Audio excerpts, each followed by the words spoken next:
laisser. C'est un mec qui a donné à bouffer aux gens, quoi. C'est incroyable, quoi.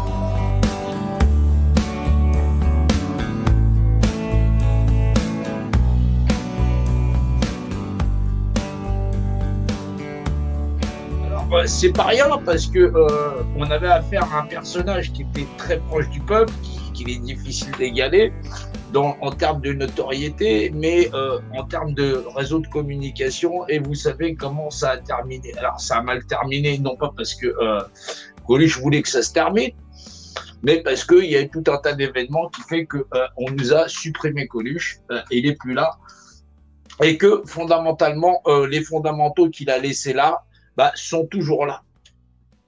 Alors, on doit se rappeler le grand héritage qu'il nous a laissé, et c'est pas des moindres, des phrases, des anecdotes, et surtout l'association de personnages que ça a pu être avec l'abbé Pierre, par exemple, voilà, pour pas le nommer, parce qu'effectivement, que nommer. Et en fin de compte, Michel Colucci, dit Coluche, qui avait toute sa place dans le cœur des Français et des Françaises, en ayant réalisé tout un tas de choses durant sa vie qui ont toujours été à une portée où aujourd'hui on a du mal à comprendre effectivement ce qu'il en est. Alors, c'est vrai que Michel Colucci, c'est pas simplement qu'un comique, c'est quelqu'un qui nous parle bien avant l'heure et bien avant moi-même de pyramide, qu'on pourra remarquer sur son t-shirt, et qui a un discours qui est bien le sien et qui est bien accroché. Alors, ce discours bien accroché, on va essayer de s'en rappeler un petit peu ce que disait Michel Colucci. Les politiciens, bon, on a confiance ou on n'a pas confiance, ça dépend, hein. Mais en tout cas, on sait quelque chose, c'est qu'il y a officiellement 600 000 personnes qui n'ont pas à bouffer en France, quoi, tous les jours. Et les mecs vous disent ça comme un chiffre, et quand on leur demande qu'est-ce qu'ils vont faire pour ça, ils disent, je sais pas. Alors nous, on sait et on le fait, voilà. On est dans la merde. C'est-à-dire que moi, personnellement, ça va, j'ai gagné du pognon et je le dis tout le temps et j'en ai rien à foutre, je vais me tirer. Mais pour ceux qui sont obligés de rester, c'est vraiment le bordel. C'est vraiment pas bien. Il y a une pyramide sociale où il y a un mec qui est en haut tout seul. Giscard, vous me direz, il y a du vent en ce moment-là au front. Parce qu'il y a beaucoup de mecs qui veulent sa place. Et plus on descend, plus on est nombreux. Et quand on arrive en bas, on est vraiment dans la merde.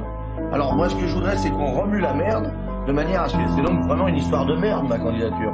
Je voudrais qu'on remue la merde et que l'odeur monte jusqu'au nez des mecs qui dirigent et qu'au lieu d'être tournés vers l'extérieur du pays, ils se tournent un peu vers l'intérieur et qu'ils disent qu'est-ce qu'il y a, qu'est-ce qui se passe, qu'est-ce qu'ils ont ceux-là. Ah merde, on leur prend tout leur pognon. Ah oui, il faudrait leur en laisser. C'est un mec qui a donné à bouffer aux gens, quoi. C'est incroyable, quoi. Qui a trouvé l'idée de, bon, par sa notoriété évidemment, mais il avait d'un seul coup propulsé, putain, on va donner à manger à tout le monde, bordel. Dans ce pays, qui est un pays où il y a de la bouffe pour tout le monde. C'est pas normal que les gens crèvent de faim, quoi. On a eu du rab. On en a eu un peu plus que prévu. Alors on vous a amené le reste. Il est donc allé voir l'abbé Pierre, à qui il a remis un chèque d'1 million de francs. C'est vous dire, tout ce que les Français avaient donné, c'est de vous dire à quel point Coluche tapait juste. Les Français étaient tout à fait sensibles au fait que c'était pas normal qu'on puisse mourir de faim en France. Alors pour les hommes politiques, j'ai aussi un message, c'est ça.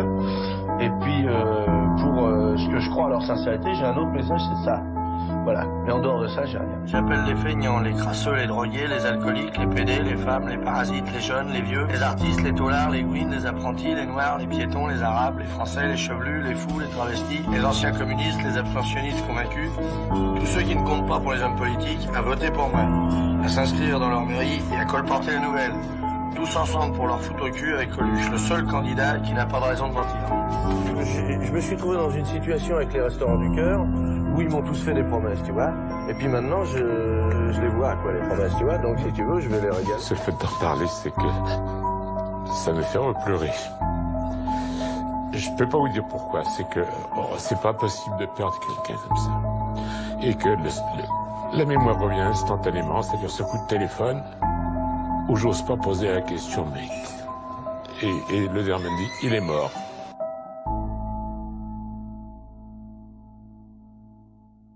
C'est un mec qui a donné à bouffer aux gens, quoi. C'est incroyable, quoi. C'est assez difficile et assez édifiant de voir que pendant des décennies, on peut mettre ça devant au nez à la barbe des gens et que ces gens vont insister pour se faire botter le cul. C'est quand même assez incroyable. Et pourtant, c'est pas faute que Coluche en ait parlé très clairement. Là, si voter, ça changeait quelque chose, il y a longtemps que ça serait interdit. C'est pour ça que les petites perles que Coluche lâchait dans ses textes, la dictature c'est ferme ta gueule et la démocratie c'est cause toujours, on est toujours dans ce cadre-là où les gens vont palabrer sans jamais comprendre comment effectivement le système procède pour avoir pouvoir sur l'ensemble de ces populations qui passent encore et toujours pour des cons. C'est assez édifiant, mais là encore, on ne se pose pas tellement la question. On se dit que les gens ne possèdent pas encore la maturité de réflexion et qu'ils sont bons au final que pour se faire dépouiller. C'est ce qu'il disait encore, quand je vois un pauvre qui va voter, c'est comme si je voyais un crocodile rentrer chez le maroquinier, c'est normal, les bons pigeons sont faits pour être dépecés.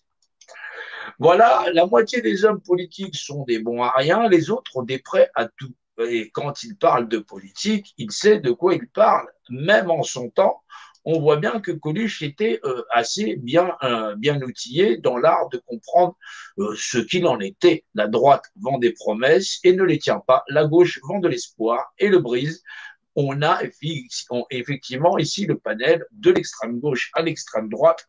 Alors, bien sûr que Coluche, quand il disait votez pour moi, c'est effectivement qu'il était hors système. Ça veut dire effectivement ne prenez pas parti pour le système public et politique, c'est-à-dire effectivement ne rentrez pas dans le jeu du con parce que forcément ça ne sert à rien. Si ça servait à quelque chose, il y a longtemps que ça serait interdit.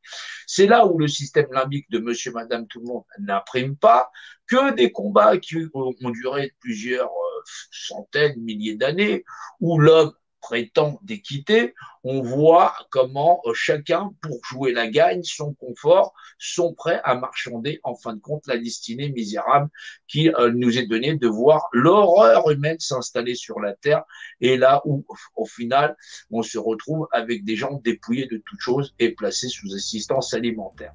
C'est un mec qui a donné à bouffer aux gens, quoi. C'est incroyable, quoi.